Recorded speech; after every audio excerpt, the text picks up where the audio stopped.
What's happening? Yeah, what's happening? What's that? That's it, you got it. All right, what is up, everybody? Welcome back to another episode of What's Happening. This is the somewhat weekly series where I fill you in here on the gaps on the Burndown YouTube. I basically just flap my jaw and I don't really have to work, so I can kind of explain stuff and where we are at. So a little bit different today, sitting outside. It's a nice evening. It's been a hot one today, so I'm just enjoying being out here. It's probably still scorching in my garage. It was like 100 today, which I know other places it gets hotter, whatever. Yeah, weather's always beautiful out here, but a little warm. Anyways, I just got back a little bit ago. I had taken the boom over to the world famous KP Fab and Tune. If you guys have followed along long enough, that's the tongue twister. You guys watched myself and KP install the roll cage in here. So it is a chromoly cage. It was TIG welded. KP actually talked me into doing that because I was just gonna make a mild steel cage in here, but he's like, no man, because it's permanent and then you'll save weight. So anyway, long story short, that's what we did. He has a really nice like Dynasty, Miller Dynasty, and he was kind enough to like give me a bay in his old shop. So I left the car there for like a week and a half, and then I would leave from here. I'd go to his shop and I'd try to fit and tack like one bar for, like I said, like a week and a half after hours, and then tried some weekends. But anyway, long story short, there's one little spot when I got home and I was painting it, and I had missed the spot. So we both missed it. Nobody saw it. It was just one of those all-nighter things to get everything the final welds all done. So he did all the tough stuff, and then there's some spots that I did myself that were the easy portions of it. But we missed that spot, so I wanted to go back and hit it. And then that brings me to kind of the reason I'm making the video. My wheels are getting wet. Anyways, I'll show you guys in a minute. Is I don't have a cage cert and I do not have a license. I feel that the car will run in the 9-second range somewhere, probably the higher 9s, but without a license or a certified cage, I cannot do that. I have majority of the stuff. I've been trying to collect it, trying to go gangbusters so we could, do that. That was my goal, is to run high 9s. But I think at this point, the clock is ticking. I don't have very much time left at all. I can put it on the screen. I think it's like 9 days or something now. And I think the goal will just be like a flat 10.0. We'll just get as close to like a 10.0. I don't think I want to do the 10.0 index. I think Reed has raced the 10.0 index. And the reason for that is this car is going to be a contender in the hot rod class at some point, I think. That's kind of where it fits in. That's the look of the car and the feel. And ultimately, I'm going because I want to enjoy it and be around a bunch of other gearheads and have a good time. So not winning it is really not the end of the world for me. I feel fortunate that I even get to go. I'm very excited to leave and to go. And then with a flat 10.0, I shouldn't really have to push the car terribly hard. And I can go see what everybody else is bringing to the table. I know there's some fast guys. We'll see who the fastest guys in the class are, kind of see what everybody's program is. I already got ideas to change stuff for next year, but obviously we're taking what we got this year. But I want to just look around and see how everybody does it and how they get down. And then maybe next year we can, I'll have my license hopefully by then. We'll have a lot more seat time, hopefully some tuning on the chassis. We'll know what this car is really capable of. And then hopefully we can just bang on it next year. So a high 9 to a flat 10 really isn't it is what it is, man. If the thing will click off a flat 10, and I bet at some point we kind of sneak up on 9s and probably get yelled at. I don't know what their policies are going to be. Track to track, they're going to get angry. But ultimately, that is the new goal. So we just lifted the bar, or lowered the bar a little bit, I should say. We didn't raise the bar. So other than that, let's see if it's dripping. I have a tiny little oil. Yeah, so see that dude there?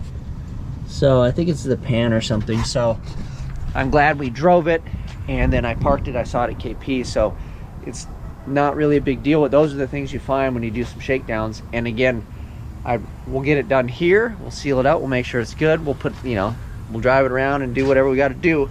But that kind of stuff, I really don't want to have to deal with it in like a parking lot or whatever. So I'm actually really happy that that little leak happened. And then I'll show you the spot. So this was the spot on the cage from here, and then just on the back. So just that little edge there, we completely missed it. So that's it though. So it's a hot day today. She got a little warm going to KP's, but I fattened it up a little bit instead of running it like it's stoic at like the 14.7.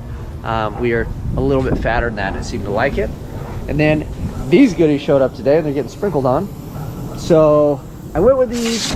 I went to Tractor Supply. I got Tractor Supply by my house, but these are just too cool. And I figured I'm gonna have them long term. Might as well go with the green. It matches the program. So we got 2 of those. We're gonna carry E85. I'm still debating. I don't really think I have the cash. I'm probably just gonna do 85. I'd like to do like E98 on both of these, and I can just splash it on some 91. But you know, pump E85 is much cheaper, so we'll just do that. And then, ta-da! We got these dudes. So these are getting sprinkled on, but these are my back wheels. I don't know. Let's picture what. And oh, there it is. Ta-da! So it's the same ones. Essentially, they're on the car, but they're black, and then they're an 8-inch. And then we've got a 255 tire to go on that. And then I think I might have to space it a little bit. I do have some spacers that will go on the car that should push it out, because I don't think those will fit the way it is. We'll have to move it out a little bit. So at some point, when I don't have to build an entire crazy car, I'm gonna break down, and I'm just gonna buy one wheel at a time. But I want to buy the matching rear wheels to these fronts. And then if I had a 3.5-inch offset, I think that would cure all issues. And then we'll go with an 8-inch rim, I believe, and I'd like to put the car in 275 at some point, or maybe bigger. I think Hot Rod class I could go 12-inch. So I don't know how. Maybe if we're gonna do it, maybe we just do it, right? Maybe we just go 10-inch rim, 12-inch tire, and that's the maximum for the class, and it is what it is. And then we got more hope to go a little quicker. So that is that. We got those things. I'm checking stuff off the list. I've got the Warp Performance alternator pulley kit I have to assemble and put on here. And it's funny, I'm running out of time, but I know that they're behind too. And I kind of feel like a jerk if it doesn't make it on the car before we leave, because I asked for it. So that needs to go down, so we'll mess with that. And then this dude is just chilling, hardening up. So we'll have to do the mounts for the fuel tanks. And then I think if I can, I'm gonna come off of it for tire mounts. So maybe we'll drive on those, and then we'll have the race tires on here. But then that way I've got spares, because these actually, it's only a 7-inch rim. I believe these will fit up front too. I don't know if it'll get into anything, but it's still a 26. So essentially I think I can run those on the front if something hit the fan, I think. And I got extra lug nuts too. So I think we'll just pack that. That way I've got spare tires, because I don't have any spare fronts, but if something happens, at least I can put one of those and not be stranded, I think is the plan. And then, oh, I got the transmission temperature sensor. I did a video on it, I think. But yeah, bam. So he's under there. Everybody's looking good. Except that little stupid oil leak. But again, no sweat. I'm more than happy to do it now. And then that is it. So, oh, one last thing, because my arm's finally getting tired. That was the other reason I shot the video like this, so I'd shut up. Is testing tomorrow. So I bought tickets. I'll get some work done, and then we'll address that oil leak. It should just hopefully be resealing the pan, and I gotta kind of change the oil anyway. I haven't changed oil yet in the car, and I do have oil in there, so I'll just grab a filter. I might even have that on the shelf too. So we'll change the oil out. We'll adjust the leak. So when I pull the oil out, I think it's just resealing the pan.